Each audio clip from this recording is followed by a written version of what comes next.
Hello everyone and welcome back to Motors&Me. So yeah, I'm in the middle of a forest. I just wanted to find a nice place where to shoot a video, but this is a gorgeous day and pretty much everyone else had the same idea. Well, not shooting a video, but going outdoors. Anyways, so the Kia Sportage year 2022.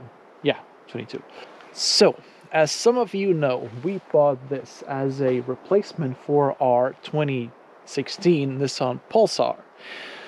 It's a gasoline, and the reason why we chose a gasoline was because electric is still way out of our budget, and since the car has to do a lot of short distance driving, a diesel is also not exactly an option. Today, I am not going to give you a review about it. I'll do that sometime later, but there is one thing I do want to talk about. Something I somehow missed. Well, if you buy a diesel and do a lot of short distance driving, you may get issues with the DPF. But that's not the case with a gasoline, right? Well, turns out that no. A few weeks ago, I got this warning light that the DPF, or in this case, GPF, needs to regenerate. And so the next day, I gave the dealership a call, and yes, they confirmed me that this Kia Sportage has a GPF and that I should continue driving until the light turns off. And so there I was, a guy who bought a gasoline car to avoid DPF issues, but got GPF issues instead. So after that, I went online to see other people's thoughts about the GPF that comes in this Kia Sportage. And immediately I knew that trouble is brewing. The vast majority had to go to the dealer and do a forced regeneration, and only very few managed to do it on their own. And so I gave the dealership another call and asked them how long should I drive in order to clear the light. And he said, well, since the regeneration and this gasoline car is going through several stages, it's probably going to take a while. Okay, so I started driving, and this is how it went. 74 kilometers later, and the filter is still cleaning.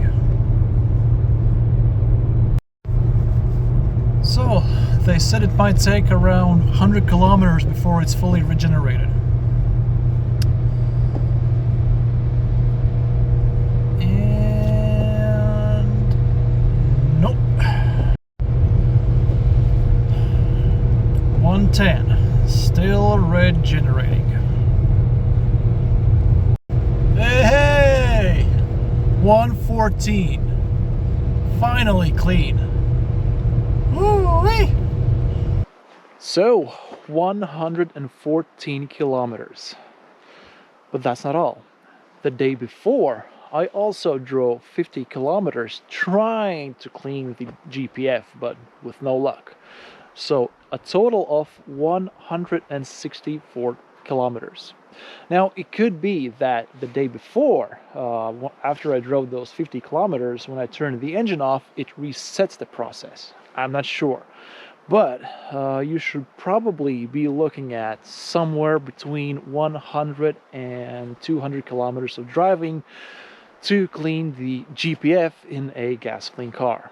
Well, at least in Kias. Nice. That burned me, I think it was close to, or pretty much about 15 liters of gasoline.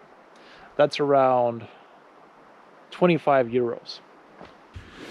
Sheesh, getting a bit cold outside, so let's move inside the car.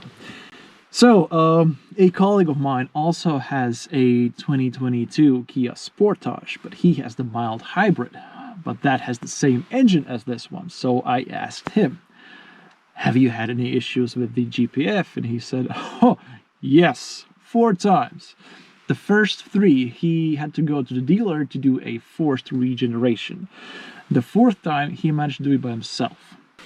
And after the third time, the dealership told him to try to regenerate a GPF naturally. Well, basically by driving, because this forced regeneration process is not exactly easy on the engine. So that's what I did.